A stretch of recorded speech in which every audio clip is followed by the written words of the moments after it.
November 19, 1421. A storm moves into the southwestern Netherlands from the North Sea.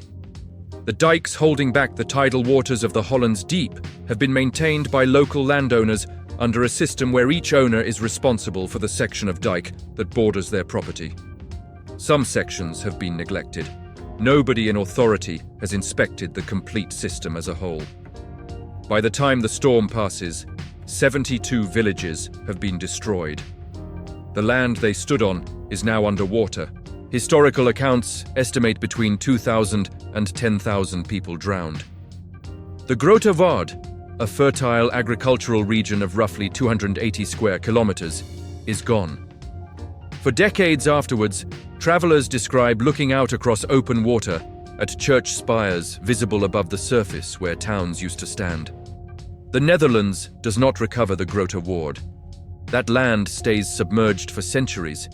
But in the decades following 1421, something begins to happen in Dutch governance that had never happened before anywhere in Europe. Local water boards begin forming with actual authority over entire watershed systems rather than individual property borders. Engineers develop new methods for assessing dike integrity across whole regions. By the 16th century, the Dutch have built the most sophisticated water management infrastructure in the world. By the 17th century, they are using that infrastructure to drain lakes and reclaim land from the sea, adding territory rather than losing it. The nation that had lost 72 towns to water built the civilization best equipped to control water. The flood did not motivate them. It removed every alternative. You have been taught that the most stable societies are the ones built on prosperity and continuity. You have been taught that catastrophe sets nations back. Both of those things are true in the short term, and neither of them is the whole story. The civilizations that encountered their worst event early and survived it are not equally capable as the ones that never encountered it. They are more capable, in specific, structural, measurable ways that show up when the next event arrives. And the next event always arrives. You want to be the society that was never tested. But the society that was tested and survived has something you do not. Not wisdom. Not experience in the soft sense. A set of institutions, systems, and built-in responses that were constructed under actual load. Not designed by theorists imagining failure. Built by people who had already seen it. The concept is this. Catastrophic failure, when survived, produces structural capacity that prosperous conditions never generate. Not because suffering is instructive in some general sense. Because survival of a genuine catastrophe forces the construction of systems that, before the catastrophe, nobody had evidence were needed. The societies that build those systems under pressure encode the response to that failure type into their permanent institutional architecture. Societies that have not faced that failure type have no reason to build those systems and no knowledge of what shape the failure will take. It is not a lesson learned, it is infrastructure built, and the difference between a society that has that infrastructure and one that does not is invisible until the event arrives, and suddenly it is the only thing that matters. You probably know someone who went through something that should have finished them. A business collapse, a health event, a period where everything they had built was gone and they had to start from decisions made under real pressure rather than theoretical planning.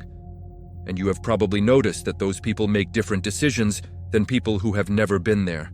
Not better decisions in every domain, sharper decisions in the specific domain where the failure happened, because they built something during the crisis that no amount of preparation in good conditions produces.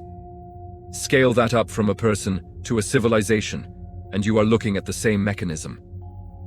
After Commodore Perry's ships arrived in Edo Bay in July 1853 and forced Japan to open its ports under threat of naval bombardment, the Tokugawa shogunate that had governed Japan in isolation for over 250 years began visibly failing. By 1868, it had collapsed entirely. The Boshin War killed an estimated 3,500 people. The new Meiji government inherited a country that had been structurally exposed as unable to defend itself against a modern military force. Within 40 years, Japan had built a modern army, a modern navy, a modern industrial base, a constitutional government, and a railway network. By 1905, it defeated Russia in the Russo-Japanese War and became the first Asian nation to defeat a European great power in a modern conflict. The institutions Japan built between 1868 and 1905 were built under the direct knowledge of what complete institutional failure looked like, not theoretical failure. The actual collapse of the previous system under observable conditions. The protected nations watching from a distance did not build those institutions. They had no evidence they needed them. You are probably building your life the way a protected state builds itself. Not because you are careless, because you have not yet encountered the event that reveals the gap between what you have and what you will need. Your career has not faced a genuine collapse, so you have not built the backup structure that only a genuine collapse forces you to build. Your finances have not faced a period of real scarcity, so you have not developed the decision-making capacity that scarcity builds. Your relationships have not been tested under conditions of actual failure, so you do not know which ones are institutional and which ones are decorative. You look at someone who has been through a serious failure and feel something between sympathy and relief that it was not you. But what you are looking at is a person who has built something you have not. And when the event arrives that requires that thing, the gap between you and them will not be character. It will be infrastructure. The principle is this: the capacity to handle a category of failure is built by encountering that failure at a survivable scale before it arrives at an unsurvivable one.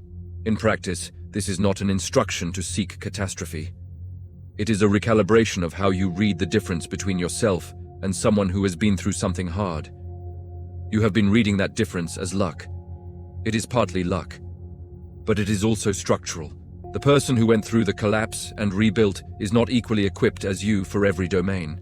They are better equipped for the specific domain where the collapse happened, because they now have institutions, habits, and decision frameworks that were built under actual load. You have plans. They have proven systems. What you give up is the story that avoidance of failure is the same as preparation for it. Those two things feel similar from the outside. From the inside, when the event arrives, they are not close. What you get is a different way of reading your own gaps, not as bad luck or personal failure. Is the absence of the event that would have forced you to build what you currently do not have. That reframe does not make the gap smaller, but it makes it visible. And a visible gap can be worked on. An invisible one cannot. Most societies that are dominant right now passed through a period that looked, while it was happening, like the end of what they were. The Dutch in the aftermath of the 1421 flood, Japan in the chaos of 1868, Germany in 1945, South Korea during the 1997 currency crisis. In every case, the period of acute failure forced the construction of institutional capacity that the preceding prosperity had not produced and had no reason to produce. The event was not a teacher. It was a contractor. It built something, and the thing it built was the foundation of everything that followed. Your untested systems are not ready, not because of anything you did wrong, because they have not yet been tested.